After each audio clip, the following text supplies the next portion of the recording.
All right, so the tech landscape is shifting under our feet. And if you're a software developer who doesn't see it coming, your career might be headed for an interesting transition. So when trillion-dollar companies built on promises of 20% innovation time suddenly mandate 60-hour in-office weeks, it's not just another policy change, it's a complete power restructuring that's going to reshape some of the future of the industry.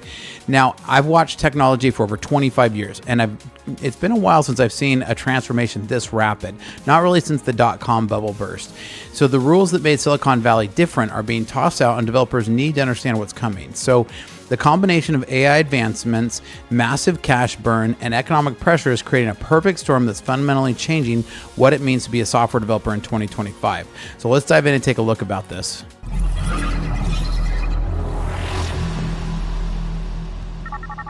Welcome to Startup Pack. I'm Spencer Thomason. Here at Startup Pack, we train software developers in our licensed coding boot camps and build custom software solutions for companies. With a decade of executive leadership as a fractional CTO and 25 years in software development, I've mastered transforming tech teams and products. All right, so let's talk about what's really happening in tech right now. We're witnessing a massive power shift that's going to impact every software developer's career trajectory. So tech giants that used to compete for talent with perks and flexibility are now showing developers the door if they won't commit to grinding in the office for 60 plus hours.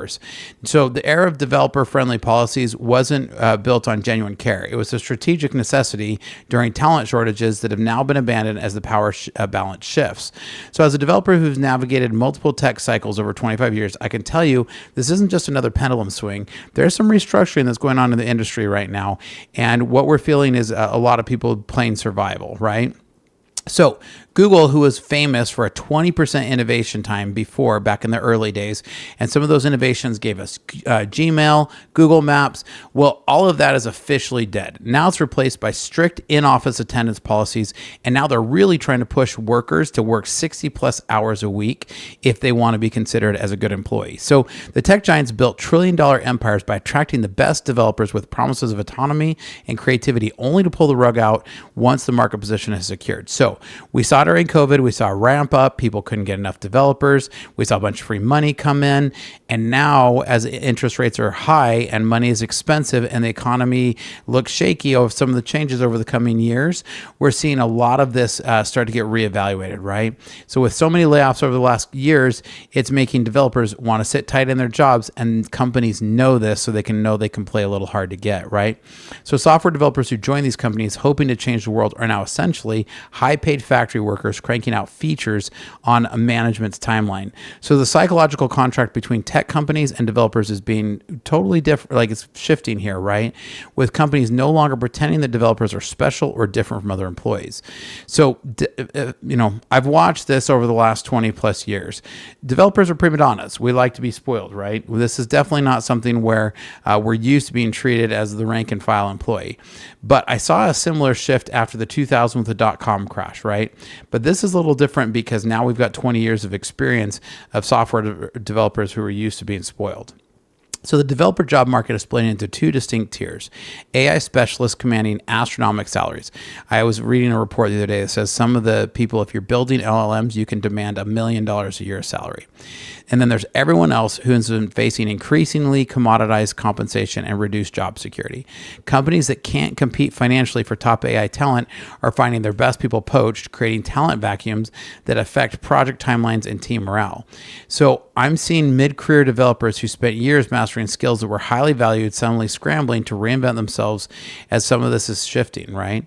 Now, the talent polarization threatens to hollow out the middle of the tech industry. So whether you're working directly on AI at the cutting edge or increasingly at risk by being replaced. Now, that's at least the noise that's being made out there. But developers who thrive in this new environment won't necessarily always be the best coders, but those who can effectively direct AI tools towards business objectives and navigate organizational complexity. So in short, AI is not going to replace your job, but the developers who know how to use AI might. So OpenAI is reportedly burning through cash at a rate that would make even the most extravagant startup from earlier career blush. The astronomical costs of training and running advanced AI models are creating financial pressures that are trickling down to affect every aspect of how tech companies operate. So what's wild to me is that nobody knows for sure if these massive AI investments will ever generate profits that justify their costs. It's a high-stake game of poker where the ante keeps rising. So the few companies with enough cash to play this game are betting the company on AI, and that desperation is changing how they evaluate developer productivity. So after seeing countless tech cycles over 25 years, my gut's telling me that we're really in a place where we're starting to see a shift. Either AI delivers enormous business value, or we're going to see the beginning of the crash of AI. Now, I don't think AI is just going to go away the way we saw like a dot-com bubble burst. I think we're going to definitely see 5 to 10 years of what it means. So there's also a huge shift with the return to office power play, right? So the pandemic normalized remote work in ways that seem permanent, but now tech giants are starting to rug pull that, right? What's revealing isn't just that they want people back in the office, it's barely distinguished hostility towards remote workers in internal communications, with executives essentially calling remote workers lazy or unproductive. Amazon now requires 5 days a week in the office. Google tracks badge swipes, and Meta ties performance reviews to office presence, a complete reversal from their pandemic-era promise about the future of work. So the timing isn't coincidental here, right? This shift happens precisely as AI starts to really impose on many C-levels that developers are going to be replaced by AI. Now, I don't think we're going to see that overall, but that's the sentiment at the C-level, right? So I've managed remote teams for decades, and the research overwhelmingly shows that productivity isn't tied to office presence. This is about control and power, not performance. The companies driving this return to office push are the same ones developing AI tools that could make many developers that they want to think are going to make developers' jobs obsolete. And they want eyes on their talent. Now, if your company is struggling to navigate some of these tech power shifts, let us help you out, because here at Startup Pack, our specialty is connecting systems and building amazing software to help your company work like a well-oiled machine. So check out startuppack.com/Spencer because we can help you out. Now, Microsoft finds itself in a fascinating position. They've bet billions on AI through OpenAI, yet their CEO, Satya Nadella, sounds increasingly cautious about AI's short-term impact on developer productivity. While other tech giants are making these grandiose claims about AI's revolutionize software development immediately, Microsoft's began to tempering these expectations and talking about the long game. Their enterprise customers are apparently struggling to find ROI from generative AI investments. So what I find most telling is, as someone who's worked with Microsoft technologies for decades, is their growing emphasis on hybrid approach that augment developers rather than replace them outright. So, for instance, Copilot is one that has to be run by a developer. There's not a lot of talk from Microsoft that this is going to replace developers. It's about tools to enhance developers. And I think Microsoft's pretty spot on here. Microsoft's careful position could indicate that they're preparing for an AI winter if current coding automation technologies fail to deliver on their economic promises, which I believe they are.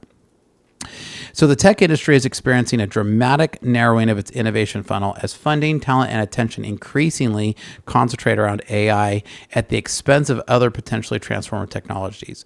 Venture capital, which traditionally funded diverse approaches to innovation, is now overwhelmingly following to AI startups. And honestly, the silly thing about this is that most AI startups are wrappers around OpenAI, calling just an OpenAI API.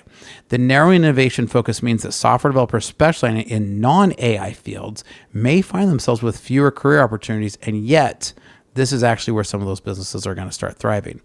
So I worry about this hyper focus on AI and how it could actually slow down our long-term technological progress because everybody's so distracted right now by this AI hype. Most successful developers in the coming decade will be those who can learn to use AI as an amazing tool while still learning to become a great developer.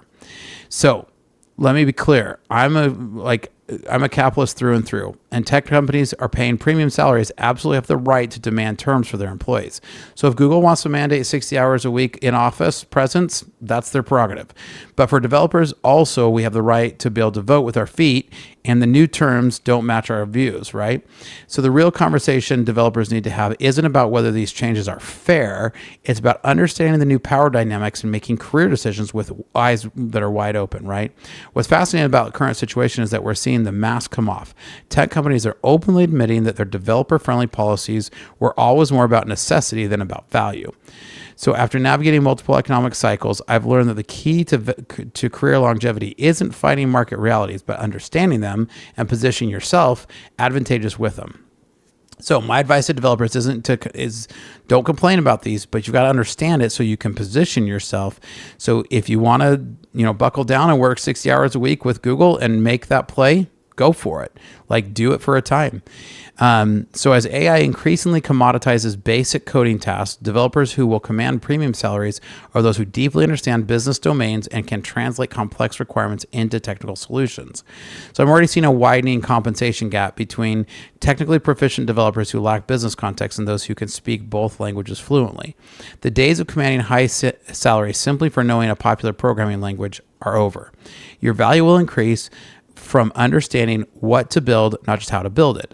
This shift actually creates tremendous opportunity for experienced developers who've accumulated business and for junior developers that want to get in the field but are going to have to learn how to use these tools to be able to learn quickly. The developers who thrive in the next decade will be those who can articulate the business value of technical decisions and prioritize work on ROI, not just technical elegance, right? If you're writing pretty code, that's great. If you know how to use this one framework, that's great. You're going to need to know how to be able to get to it quickly, deploy fast, and build something for somebody quickly. Now, if your development team is struggling with this and you need some help with some business context into your technical work, reach out to us here at Startup Hack. Our specialty is building a product for you quickly and getting it to market quickly. So check out startuphack.com/Spencer because we can help you out. So I think we're at the end of the framework hamster wheel, right? For the last 2 decades, we've chased framework after framework after framework. AI coding tools are becoming increasingly good at generating boilerplate and adapting to framework conventions, suggesting that the value of a framework-specific knowledge is diminishing quickly. I remember back in around 2010 to 2015, just be able to put .NET on your resume got you a high-paying job. Gone are those days. Developers who thrive won't be those that know every single flag in the latest framework CLI, but those who understand why certain architectural choices lead to maintainable, scalable systems. So my advice is to watch what frameworks come and go, but invest your learning into timeless principles and patterns that will still matter in a decade, not the framework that's the flavor of the month. So I think that we're seeing the rise of a prompt engineering as a developer skill. A new technical discipline is emerging at the intersection of software development and AI, and it's called prompt engineering. The art and science of directing AI tools to produce useful code, how to use it quickly, and how to integrate it into an application. It's great if you can type into AI and say, hey, build me an application that does X, but when it only gets you 75% of the way there, that code does you absolutely nothing. So I'm already seeing job postings requiring prompt engineering skills and developers commanding premium salaries because they can get 10x productivity from AI tools compared to their peers. So the developer who thrive with these tools aren't treating them as magic black boxes, but are systematically learning how to work, what they're good at, and how to effectively collaborate with them. So the path forward really is that despite these challenges, I'm still optimistic about the future for developers, but you're going to have to be willing to adapt to your mindset. I see a lot of people saying, well, AI is BS and sticking their head in the sands. AI is not going to go away. I do think there's a hype. I do think there's going to be a small bit of a bubble that bursts, but it's not going to go away. This is not Web 3.0 that had a bunch of money dumped into it to prove that it didn't work. LLMs do work. They're not everything that they're 90, to quote Linus Torvald, they're 90% hype and 10% reality, but that 10% is still something. So I've seen a lot of different multiple technological revolutions, and I can tell you that we're seeing a change in it right now. The developers who thrive will be those who don't fight against it, but those who adapt to it and embrace the new reality, leverage the new tools, and redefine what it means to be a software developer in 2025 and beyond. Now, what are your thoughts? Do you agree? Do you disagree? I love to have a great discussion. So leave a comment down below. Make sure you like and subscribe. Here at Startup Hack, we love to train software developers in our licensed coding boot camps, as well as to build custom custom software solutions for companies. So reach out to us at startuphack.com/Spencer, and we'd love to help you out. And here's some great information if you're looking to dive into technology. Want to become a software developer but don't want to spend 4 years in college and rack up massive student loan debts? Think you need technical expertise to get started? Welcome to Startup Hack, a better way to start your software career without student loans and years without income. One-on-one tutoring is included so you never get stuck and have guidance through the whole process. No technical experience is necessary. Learn at your own pace and in your own space. Startup Hack has worked with local state agencies in your area to make it so that qualifying students can get the program costs covered entirely and students can start earning while they learn. Startup Hack's .NET Coding Bootcamp was a game changer for my career. As someone with no prior programming experience, I was initially intimidated by the idea of learning to code, but the instructors at Startup Hack broke down complex concepts into easy to understand lessons and provided hands-on projects that really cemented my understanding. The curriculum was comprehensive and up to date and got me ready for my first job. What really set Startup Hack apart was the focus on practical, real-world skills. Thanks to Startup Hack, I landed my dream job as a .NET developer within weeks of graduating. I went from knowing nothing about code to building professional-grade web applications in just a few intense months. If you're looking to break into .NET development or level up your coding skills, I cannot recommend Startup Hack enough. Complete our 3-month coding bootcamp, gain hands-on experience, and land a paid internship. With 2 years of experience, on average, our graduates are making over $80,000 per year. The 3-month program includes technologies from Microsoft, Google, and Facebook. No debt, just a quick path to earning. Check out startuphack.com to code your future and start today.